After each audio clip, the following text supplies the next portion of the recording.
Greetings, everybody. Welcome back to the Anti-Media Radio. You're here with me, Lavonne.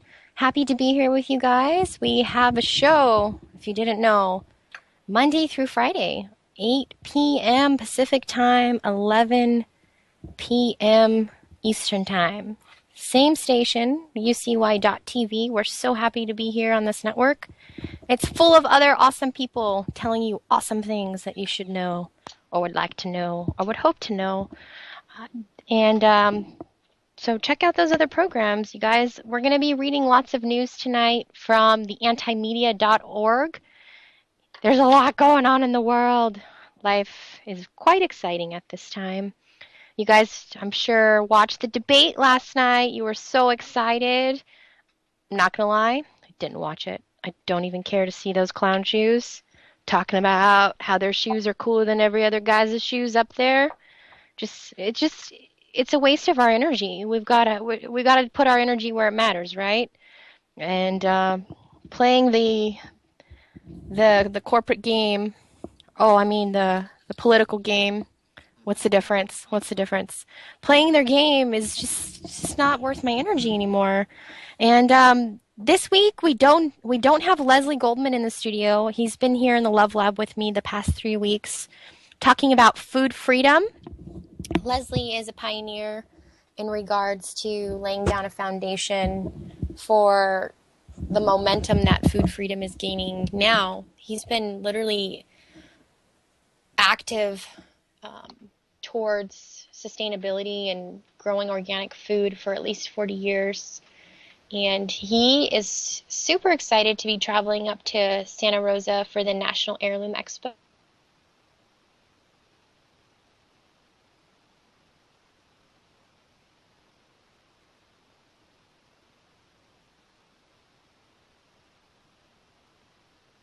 At the same time. So I managed, however, to get Leslie to call into the show, which he will be doing in a little while. Him and somebody very important whose name I can't remember right in this particular moment is going to be joining us live on the air.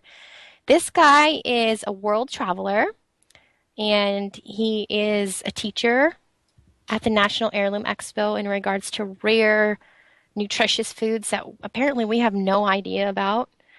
Um, and it really got me thinking. I think a lot about food and, you know, how did people get in the state of disease? Where did we lose our harmony with nature? And it started when our parents stopped teaching us how to obtain food from the ground and how to prepare it. Most of us know that food comes from a grocery store and we're used to packages and bags, not preparation, however. And I think that's really important to know how to prepare food. Like, do me a favor, if you will. Think for a moment in your mind, how many different meals do you know how to make? I hope it's at least 7. And I apologize, I didn't introduce Derek. Derek's in the Love Lab tonight. He's gonna read over the news with us and share with us his thoughts. How you doing, Derek? Oh, just living the dream. Living the dream. That's a good way to say it. We'll talk about that later. Living the dream. So thanks for being here with us, Derek. I sometimes get carried away with my little rant in the beginning here. Oh, it's all good. I'm not that important. You're pretty important. So on the Anti-Media, we try and tell you guys what's going on in the world Monday through Thursday. And we try to balance Friday with a little action, meaning what can you do to take action in your lives to not be suppressed by the man. So we'll talk a little bit about food. We're going to talk about the news, things going on in the world, and some solutions. Okay, I apologize. My headset won't stay in my ear. Give me just a second here. I'm just going to take this off. There we go. So there's a lot of stories on the antimedia.org right now. You guys can follow around if you'd like. Let me go back into our history. Oh my gosh, you guys. I have to go so far back into our history now. We're publishing so much content every day. I'm so proud of you guys. Really exciting. The Anti-Media, if you didn't hear Nick talk about it already, we recently got 1 million likes on Facebook, so 1 million people say, you guys are not so bad. That's pretty cool, because that means that we're broadcasted to all their friends and so on and so on. And it's really amazing to be a part of this network, which literally began as a conversation. And I'm so grateful that people give us the opportunity to tell them what is up. Because a lot of the times, the corporations who are telling you things, I'm sorry, a lot of times that the stations that are telling you things have motivations. And they're owned by corporations. So you'll often hear me call politicians and corporations I mix them up, okay? They are one and the same. I confuse them. I don't know why. They're so much like the same goddamn person. They're so much alike. I can't figure it out. So to one of them, you want ice cream? Both of them say yes. So, yes, exactly. A lot of people today are talking about the debate, and I went over to a relative's house today, and they don't get too involved in politics. And my relative says, Donald Trump had a lot of good points, and he's really funny. He's really charismatic, and I like some of the things he had to say. And I'm thinking to myself, oh, shit. This is it, man. This is it. And my response, I didn't get into specifics. I didn't say, you know what, blah, blah, blah, blah. I said, I got an assignment for you. I need you to watch something called Idiocracy. And tell me whether or not you think it's a documentary or a comedy. Go. Love that movie. Have you seen Idiocracy since you love it? I've seen it just a few times. What do you think about it? It is becoming very factual. It is is becoming almost sad to say that, yes, this is almost a documentary. Ooh, we're getting a call already. Oh, a call? How exciting. Ooh. Hey, welcome to the show. You're on with Lavonne. What's your name? Hi, this is Leslie. Here's Channing Gardner. Leslie. So I'm at the, hi sweetie, we're at the Rare Fruit statewide meeting in San Diego, and I've got two of the most incredible explorers of food that are going to get on the call. Joseph Simcox is called the Botanical Explorer, and he's traveling all around the world finding foods that no one knows about, and it just blew my mind. And the other one is Stephen Murray, who I met a couple years ago at the California Soul Food Conference. How are you doing, Lavonne? Really well, Leslie. Can you hear me okay? I could hear you perfect. Can awesome. You hear me? I can hear you just fine. I'm so excited that you... Okay, let's get Joseph. Okay, Joseph, come on over here. So this is Joseph. No, you go first. This is Joseph Simcox. And Joseph, tell what you said about how there's 12 foods that mainly people are focusing on, and you discovered that there's thousands of foods that people could eat. Okay, here. Yes, hello, Lavonne. How are you? Oh, my gosh. I'm so excited to speak with you, Joseph. Thank you for calling. I'm well. Where are you, sweetie? Where are you, sweetie, right now? I am in the Love Lab, which is my office/home in Lemon Grove. Okay, wonderful. So you're apparently running a blog or a... I'm a component of a machine called the Anti-Media. We are literally a grassroots organization, and we share the news to the world.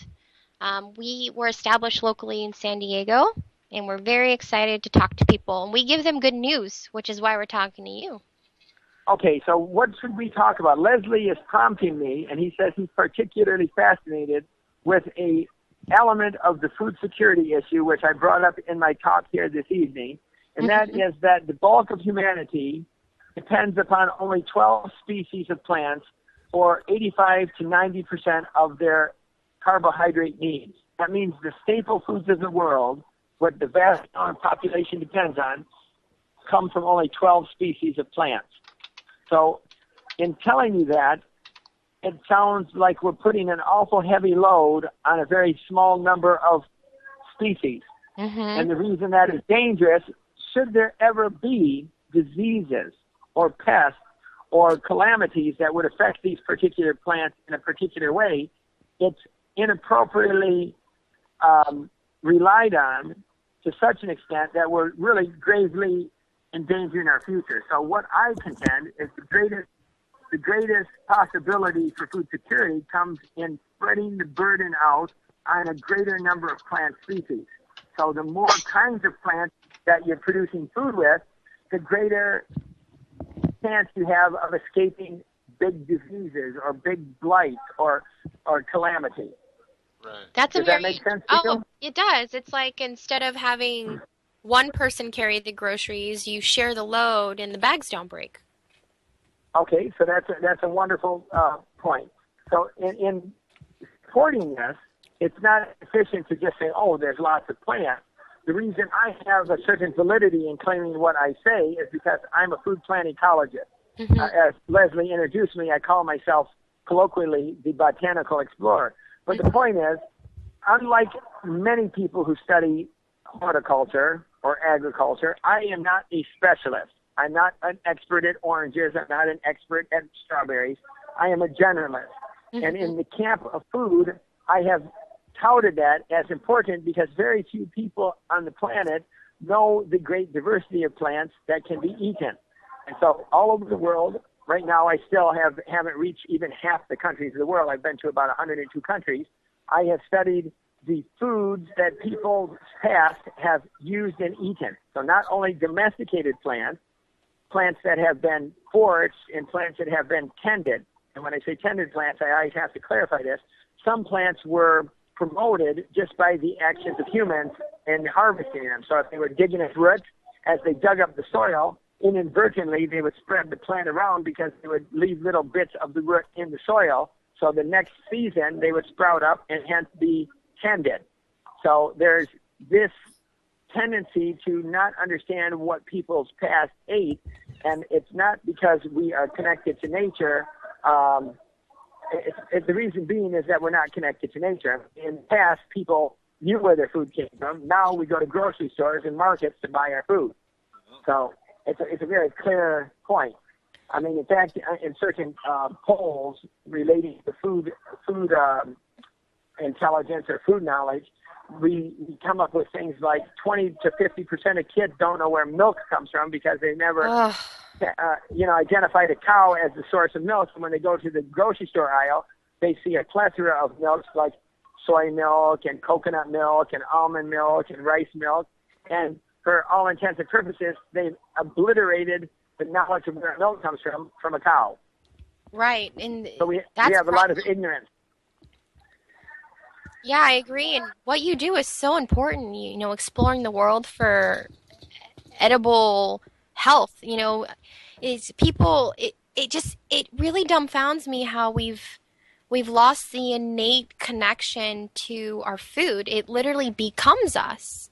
We and are. What it does, Go ahead. What this does, this lack of connection, it puts us at the whim fancy of people who tell us the way it should be. And one of those camps that's telling us how it should be is the agro-industrial complex, which just by its very nature hopes and depends on people being detached from their food sources so that they become more dependent on them and hence increase the profitability and the predictability of market trends. So the agro-industry does not want people to know where food comes from. In fact, flourishes when people don't know where food comes from. And it's able to set its agenda more effectively and promote things like genetically modified organisms as a solution to world hunger, because in that process of explaining where food is going, they can claim, well, desertification, they can claim that climate change, global warming is going to affect our crops, and hence we need to adapt our crops to be more resilient to these impending conditions. But in their myopia, they've left out the great majority of the world's food-producing plants. If you recall, I said that 10 or 12 species of plants produce up to 85 or 90% of the world's carbohydrates. That's the staple food of the world. Hence, there's very little knowledge outside of that agro-industrial concept, and that means that most of the plants that are useful for the future of humanity are being ignored or at least marginalized. And that's really important. Does that make sense? Oh, it does. It absolutely. And you've actually connected directly to what my opening statement was. Is I wonder often is how much of the food chain are we consuming? Well, a small fraction, especially people here in America, they only know about. Let me put numbers on it. I told the crowd here tonight that there were approximately 300,000 species of plants. There's discrepancies in terms of how people classify plants, but let's use the smaller number, and that's 300,000 species. Of those, legitimately, approximately 10% are useful for food plant resources. This means that we are throwing approximately 30,000 species of plants out of the basket that we could rely on for food production. Mm-hmm. And if we were to take these wild species and domesticate them or improve them for food production purposes, they grow in so many diverse climates that we have everything covered from cold mountaintops to hot basins of deserts, which is amazing. And what's your solution? Like, what do you teach people in your talks? You know, you give them information about food. The solution is simple. The solution is to focus, not focus, because that's exactly what I'm not doing, excuse me.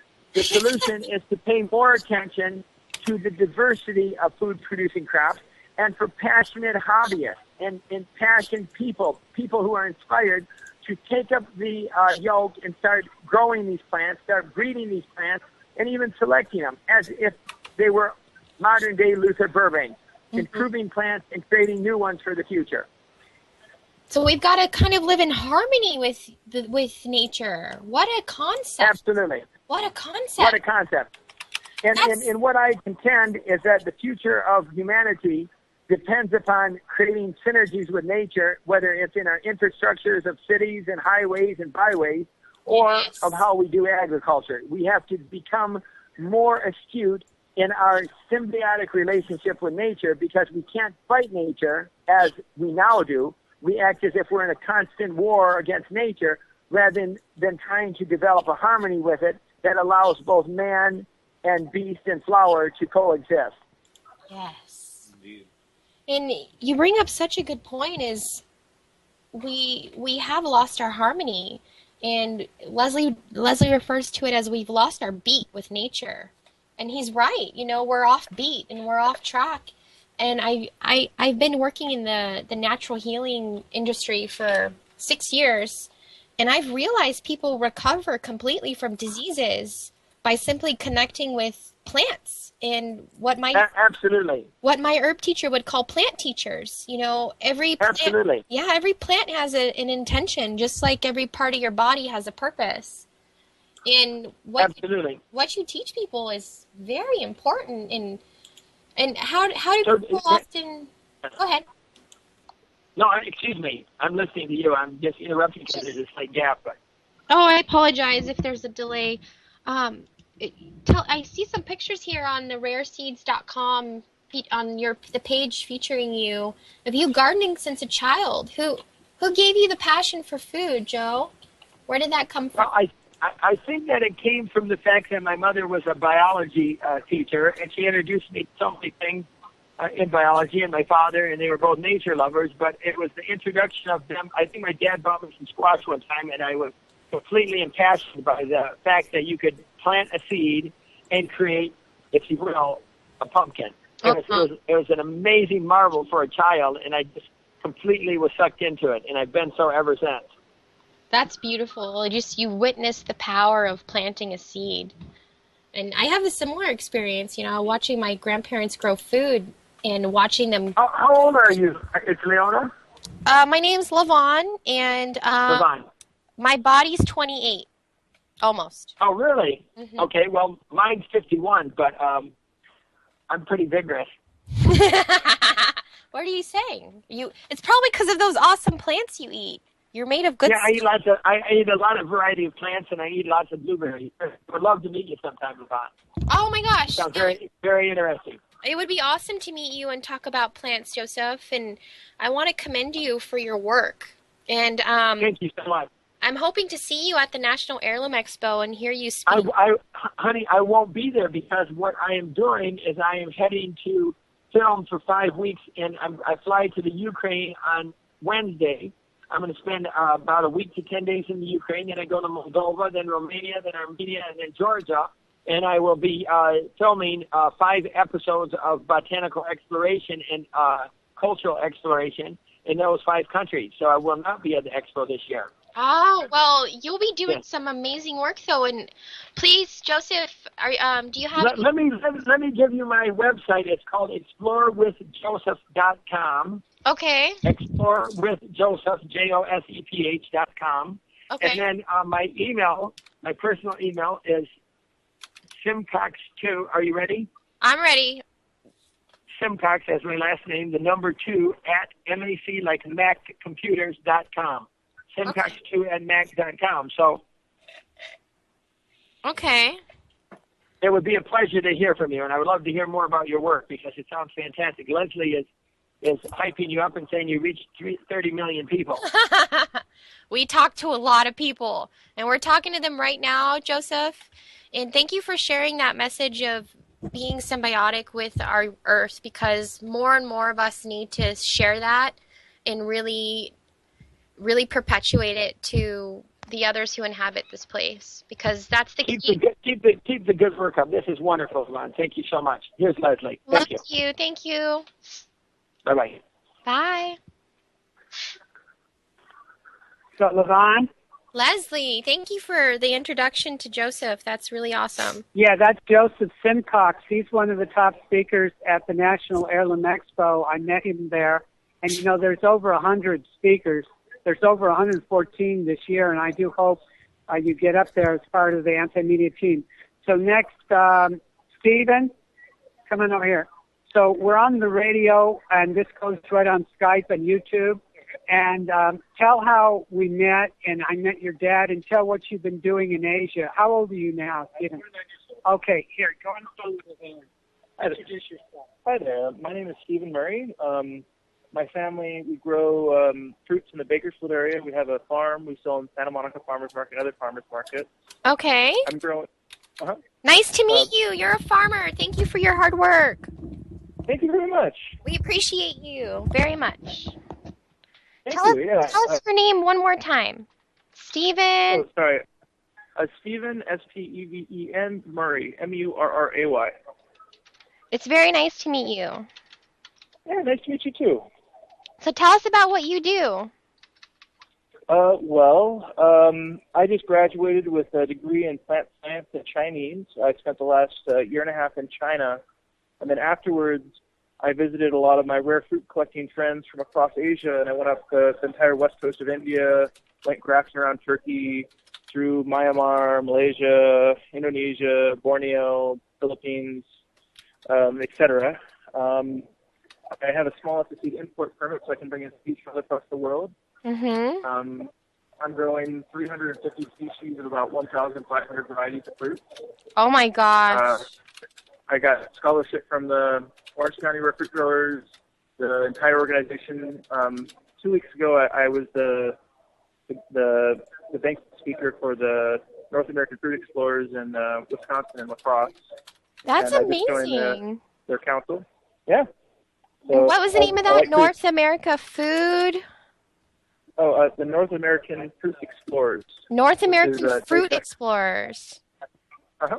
And you joined their group? What kind of group do they have? They're more on the East Coast, and they do stuff like elderberries, Ooh, I love heirloom elderberries. apples. And I'm really interested in, all fruits, temperate, subtropical, tropical. If it's edible, I'm interested in it. And I've gotten to a lot of places to find doing cool fruits. What's your favorite fruit?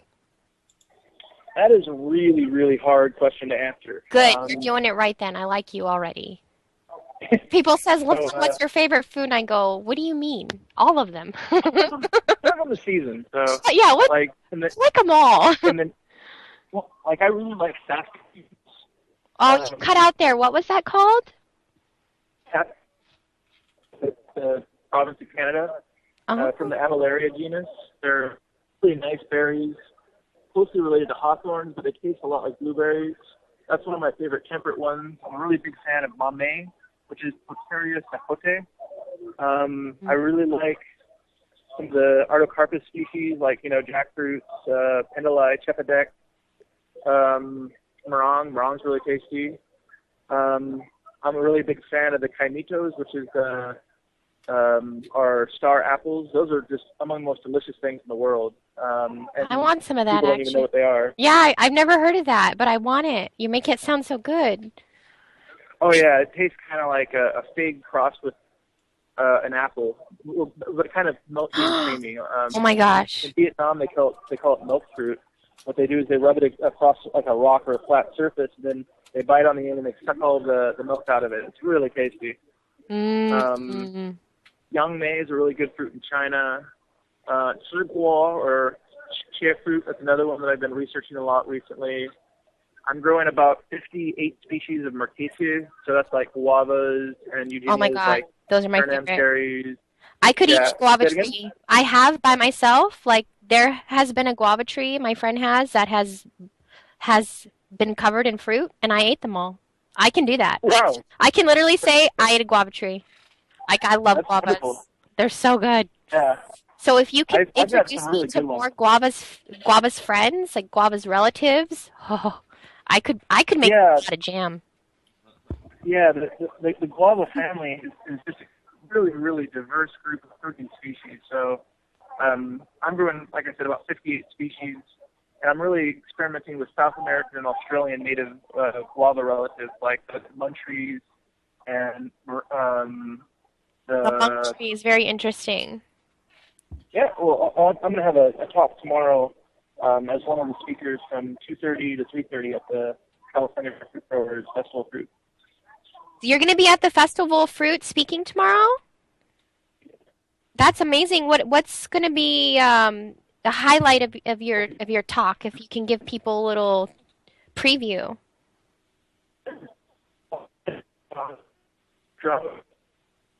Uh-oh.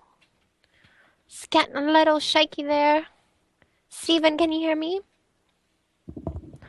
Oh, friends, it looks like we might have lost Steven. I hope he calls us back.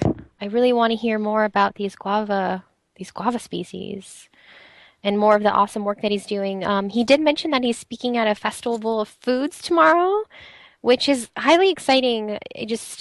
I don't know if it's my awareness. Could be, or it could be everyone else's awareness accompanied by my awareness. Oh, they're calling back.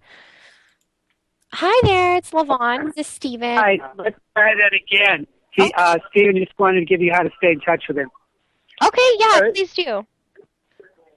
If anyone wants to follow me on Facebook, I have a page called Stephen Murray's Rare Fruits, and it covers a lot of the photos of just the different fruits I've seen over the last 9 months in Asia and across that part of the world. Yeah, we'd love to follow you. We'd love to see what you're doing. How do we do that?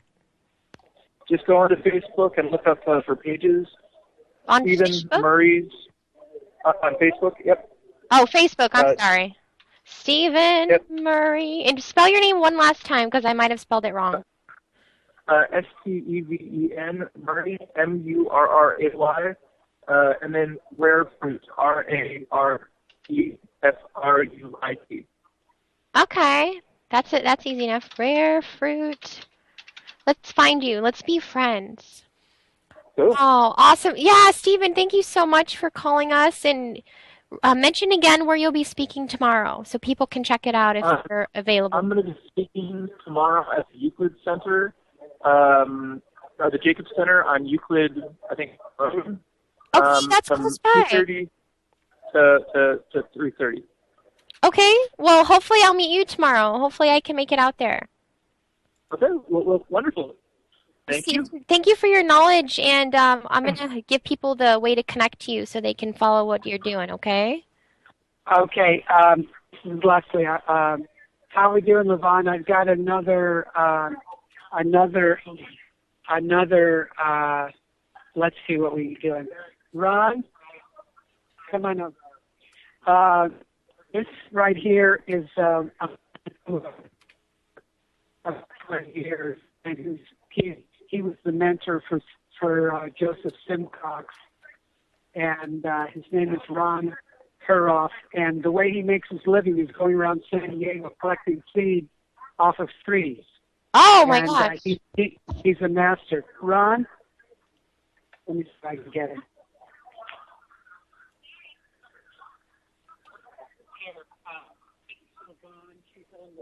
Hello.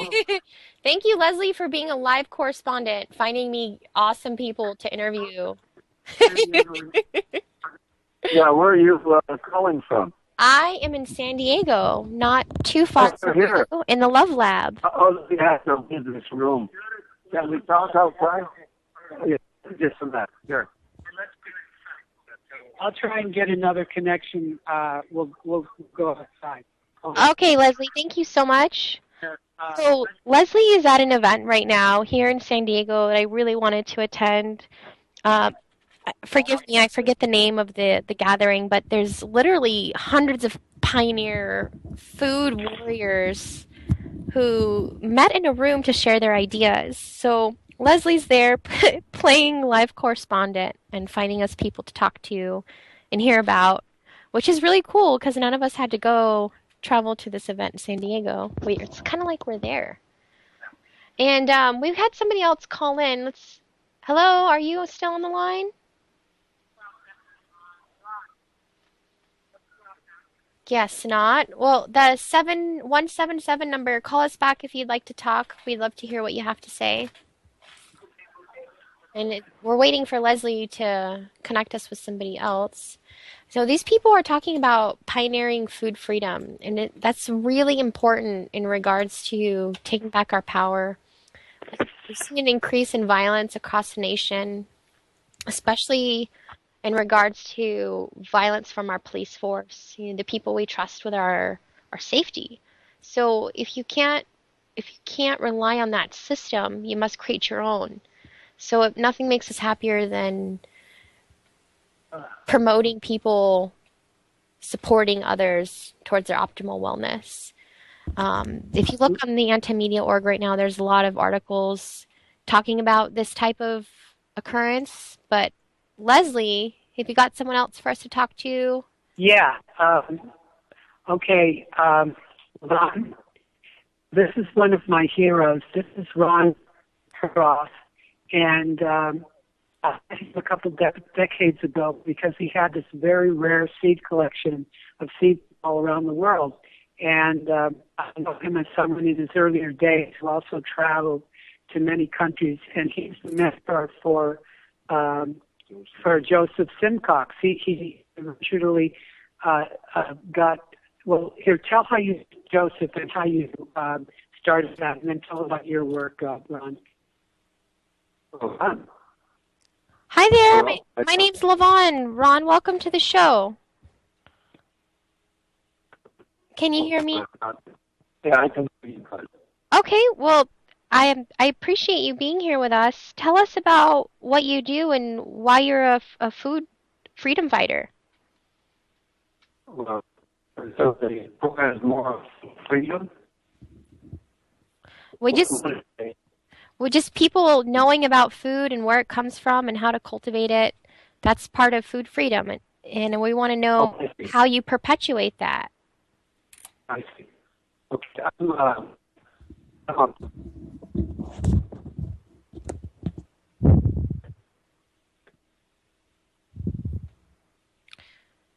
I apologize, Ron. For some reason, I can't hear you at all. I'm not quite sure if I'm coming through on your end there, but my connection to you is not very good. So I'm going to ask that you call us back if possible. If possibly possible.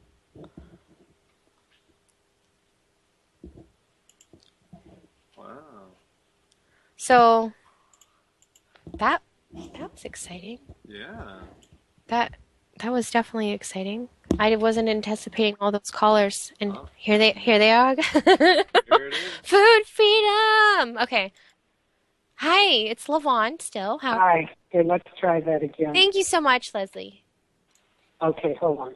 Okay, hold on. Live Hold on. correspondent Leslie Okay, Goldman. Ron. Okay, tell us how you met. Tell. You're on the internet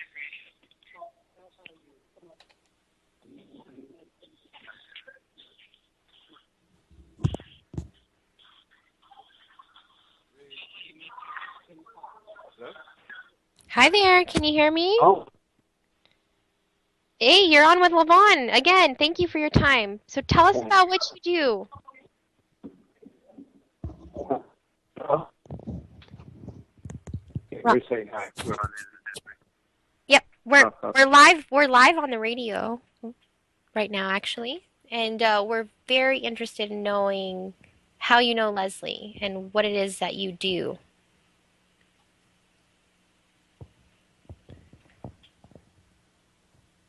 Universe says no. Guess we're not allowed We're to know we're about not Ron. we're not supposed to know what Ron does.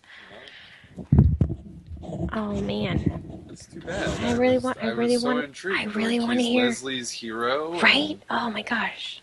and now I don't get to hear what he says. I don't get it. Leslie, I apologize. We for some reason can't hear anything that's coming through when we get on the phone with Ron, unfortunately. Yeah, it's Leslie's fine, and then as soon as it touches Ron's hand, It goes, no, boom, not there. phone rejects life. We also had another caller try to give us a ring here from the 177 number. I'm not sure if you're still on the air. Are you there with us? You want to say anything? If not, it's cool. We get it. Okay. So, I apologize. We lost the call with Leslie, I believe, because don't hear him anymore. Leslie, thank you so much for your hard work connecting us to people live at this food festival that you're attending. It was really interesting hearing from both Joseph and Steven. You remember their names? Good job. Of course I remember their names. I wrote them You had to down. write them down. I wrote them remembered down. them by myself. Well, you should be doing this apparently. I quit. Now I quit. No, I'm just kidding. And I'm done. I retire. Flip the table. No. So, go Universe. It was really cool hearing from those guys, and of course they're calling us back. Here we go. Round three. Yeah. Here we go. Round 3. Leslie, are you there? Hi. Yeah, Hey. here. I don't know how much we're outside now, but I just talked briefly to Ron, and maybe we'll have him on another time. I don't know how much power I have. So this is Ron, and he was saying how we met, but his work is fascinating. He's made his living for many years. He traveled around the world, and in recent years, he harvests seeds off of trees in San Diego. Tell about the seeds in San Diego that actually could be harvested, and how and why you do that. Hello? Ron, it's so nice to hear you finally. I apologize for the delay. Tell us what you do. No, we were talking in the building and there was bad reception. Go ahead. So we want to know about your harvesting of seeds and your rare collection. Well, I used to go on expeditions around the world. I went on about 20 expeditions harvesting seed, and I used to sell by mail order. And I had about 10,000 customers, 50,000 on the mailing list, and I eventually got 6,000 species. I wanted to get 300,000, but I started in Hawaii 47 years ago. But I'm 81 and a half, and so I can't do that like I used to. Oh my God! Right? Yeah, but I would go 3 expeditions a year, 6 weeks per expedition, and I would go into the rainforest, and I wanted to get 300,000. That's the number of species. But it didn't matter if they're food plants, whatever. I was trained in food plants and pomology. That's an airplane flying over. Yeah. But go ahead. I'd like. We don't have a lot of time, but I'd like to gear it to more or less. I think I had the biggest collection one of the biggest. There's somebody in Germany had a bigger collection. Oh my, what an But, honor to talk but to you. I'm a oh, novice thank seed you so much. collector. I'm on year 6 of collecting seeds, and Oh, you are?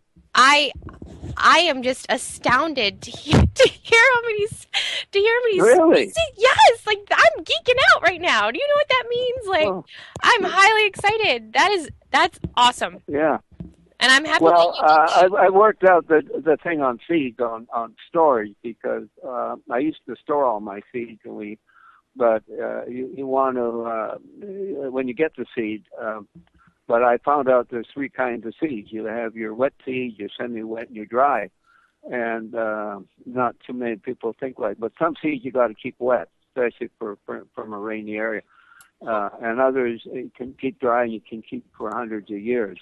Wow. So I had to work out ways on how to keep the seed. But every plant has a seed. I was looking for bougainvillea seed, and I finally found one plant in Kenya that had seeds. But yeah, go ahead. So I'm glad to talk to somebody who's interested in collecting seeds. I am totally into collecting seeds. Right now, I have just over 100 varieties, and Yeah, they're all organic. They're all non-GMO, and they've all been yeah. treated. I haven't bought them, so Oh, really? that's part of my method of collecting seeds is I don't want to buy them with Federal Reserve notes. I want to trade them with a human being. So Yeah, it's really important to do that, and that's a beautiful way for us to connect back to our earth is to gather the yeah. seeds. Make sure that the refrigeration is the best, and they should be put in airtight packets because the oxygen will reduce the life of the seed. So, and sometimes if you can vacuum seal, but put it in a tight container with little oxygen and then refrigerate it. That will keep the seed life much longer that way. Wow, You can V-seal it, put it in a vacuum, yeah, go ahead. that's really awesome. Thank you for sharing that with me. I honestly don't keep my seeds in the fridge. Oh, you don't? Okay. No. Well, it's up to you how you keep them, but they'll keep much longer under refrigeration Well, it and sounds like I without need to get oxygen. a fridge, another fridge. But, I need to get but, a fridge just for my seeds, I think. yeah, I had a bunch of fridges. Then I had a big warehouse. And Well, I started in Hawaii, and then I got a walk-in reefer. But not some seeds can be frozen, like some of the pine seeds. But that's a whole different thing. How you keep this? There are some seeds they found that are 2,000-3,000 years old, and they germinate. oh my goodness. But Where a lot of seeds don't last very long. Yeah, go ahead. What is your favorite plant to cultivate personally and why? You're talking of an edible plant, or Just in general. Just in I general. think I love to grow all the plants and collect them. See, that's what's special about us nature people is we don't have a favorite. We like them all. No, Yeah. I ask every nature enthusiast, what's your favorite? And they can't answer. And that's how I know Oh, it's true really? in your heart. Yes. I asked every single Yeah. person on the show tonight, what's your favorite? And Yeah. they can't say just one. Let me You're a tell you about a glowing. guy I met. He came to visit me in Hawaii. I used to be there. He's a potato farmer in Oregon, and he has I think the second largest seed collection in the world. And we exchanged seed. Later, I went to Oregon and got a lot of his seeds, so I built up my collection. But the biggest collections are in Germany. I think they call them carpological collections, and they have like 25,000. But this guy had about 20, and he just did it as a hobby, and he had seeds of all different shapes. He just collected because he wanted, like people collect different things. So, he can collect just, but that's a way of preserving germplasm. So, yeah, go ahead. So Are you I just want to make sure that I have your correct name, sir, so that people can learn about what you're doing, because Yeah, well, or what you it's did. Ron Hurov, but it's Herbert Ronald, and the name of my business, Herbert Hurov, is Tropical Seeds or Hurov Seeds and Botanicals. But being 81 now, I'm not as active as I used to be. Well, we're very inspired by your work, and I'm amazed at how many different species you have and how long you've been involved in such a beautiful thing. So Yeah, thank you. thank you for what you Let do. me, since you're in, what's it called? Food, what's the name of your group? Food what? The Are name you of there? the group is the Anti-Media. Anti-media. Oh, Yes. yeah. Well, there was something about food. There's been a lot of push recently onto grow food within your own area. Mm-hmm. Okay, Yes, and I'm a gardener. pardon? I'm a gardener myself. Yeah, but some of the stores will actually say where it's grown. But then I had a professor who disagreed with that, and my thesis in school was I grew carrots and beets, the same variety from 3 latitudes in Canada, and the ones that grew farther north had much higher levels of vitamins and sugars and things like that. Hmm. So what he kept stressing is that you don't want to eat just the foods from your area. You need to get it from different locations because each area may be deficient, like in a certain thing. But if you get it from a diversity of areas, so I wanted to counter that concept that just grow in your area, because there may be people from the interior. They get thyroid because they don't have iodine. People on the coast have iodine, so you got to get it from a diversity of areas. But especially the farther north you are, the more nutritious the foods, and that's one of the problems we have in So, San Diego. We don't have as many vitamins as say if it comes from north. I'm not sure, anyway, no, I just wanted you bring up a really good point, and the individual we spoke to before you, he suggested that we're supposed to live in harmony with the earth, and you're okay. suggesting that we're supposed to have a variety of foods from around the earth. So collectively, you guys are suggesting that we're supposed to live in harmony with the earth and then trade in amongst each other. Yeah, of course, yeah. So Yeah, these are really revolutionary concepts. oh, they are? Oh, They're just okay. they're wonderful concepts, and I appreciate you sharing them. And for Well, let me tell you another concept. To eat young foods, young vegetables, yeah, because they have that juvenile, anything that's embryonic. And we've done a lot of, used to do a lot of vegetative propagation, and we can make a plant young. We can bring the juvenile back, and I think we can do, but by eating younger foods, more juvenile, from as close to the seed or the embryo as so possible, sprouts. we get more juvenile hormones. Oh, that's a really good point. Yeah, juvenile foods, young carrots, but the coconut water is the most juvenile of them all because that is embryonic. But that we'll get juvenile hormones as we age. We don't get enough juvenile foods. True. Okay. Yeah. Ron, tell about going around San Diego and harvesting seeds off of trees. Tell about that. I don't know. Are you interested in that? I'm totally interested in that. Well, it's to see. I do agapanthus. What's that? Oh no, did we lose him again? No, come back to me. It's anytime we try to talk to him about that. The tree, the seed has to be at the right stage. I mean, to be the seed. You want it just as it's opening. You don't want to get the seed that's fallen on the ground because it's older and the insects get into it.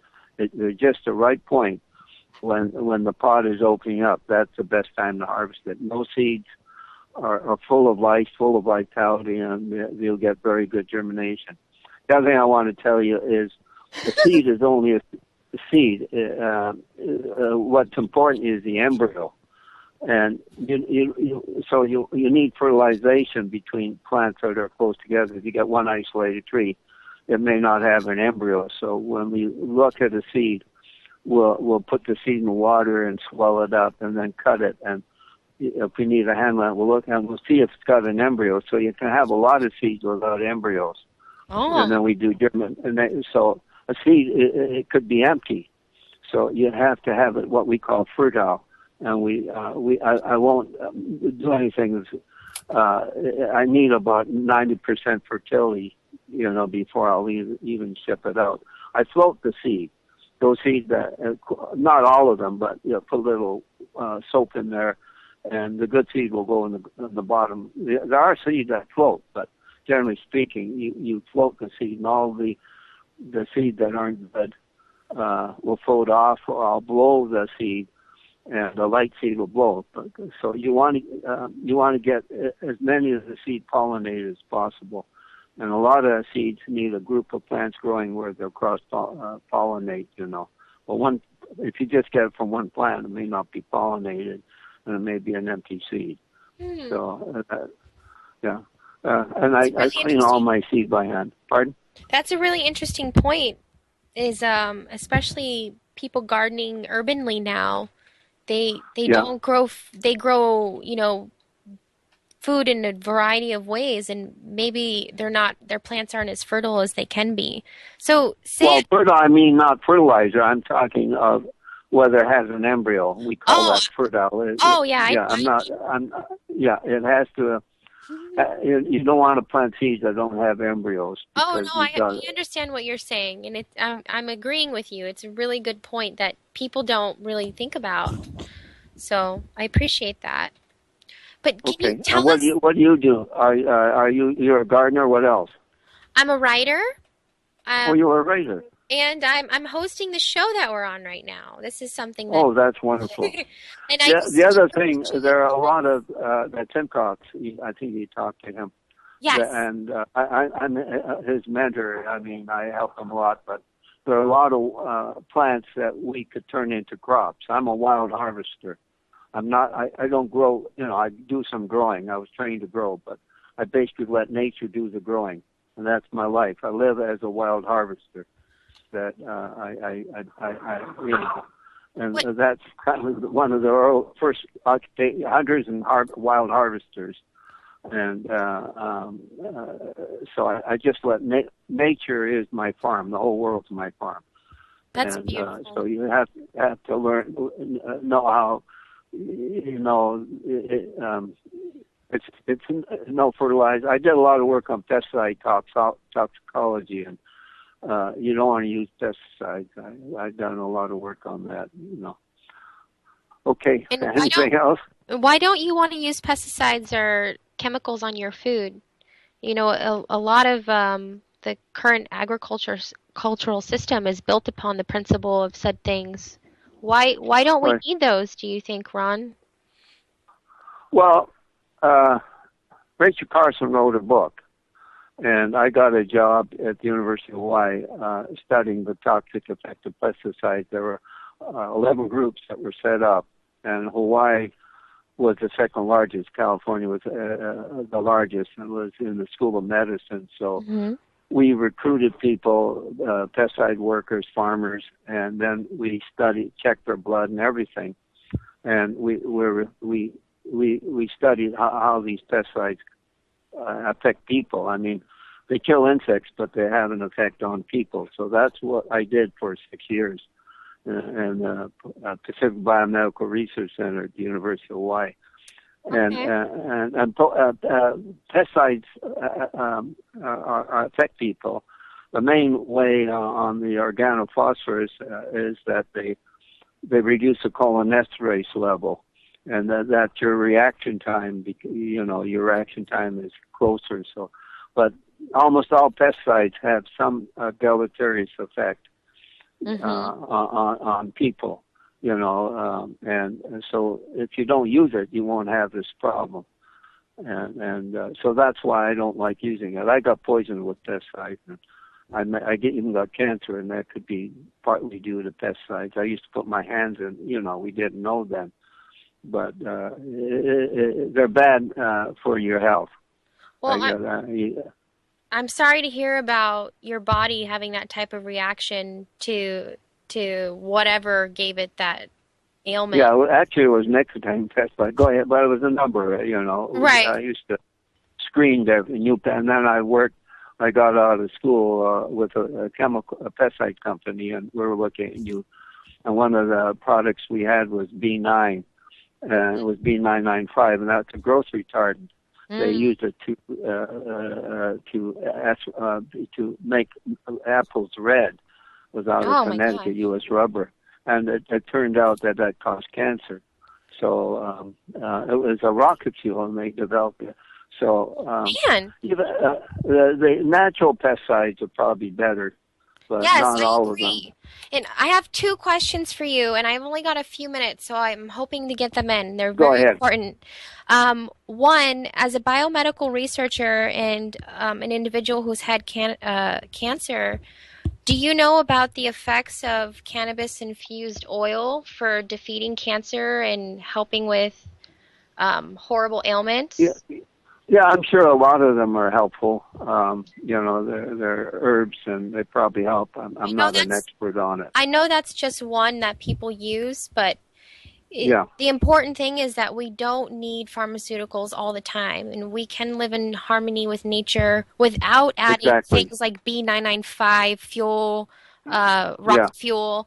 That's just crazy. And it's a segue yeah. into my next question, which is, what are your thoughts on us recreating food forests as they are in nature everywhere, where there's food growing everywhere in companion plants, that are near it are there, and or it's with companion plants, and we mimic nature as it should be. Like, do you think that's a possibility, and would it be a good Well, it's thing? not a possibility, but it's something that has to be done. It's very important.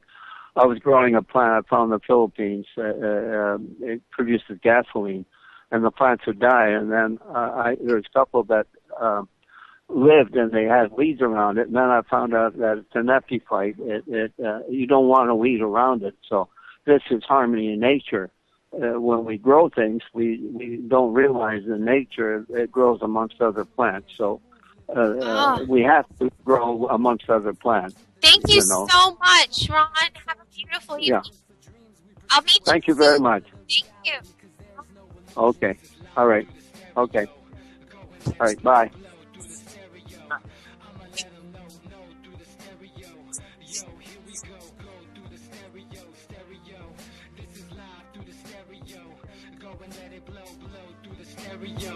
I'ma let 'em know through the stereo. Yo, here we go through the stereo.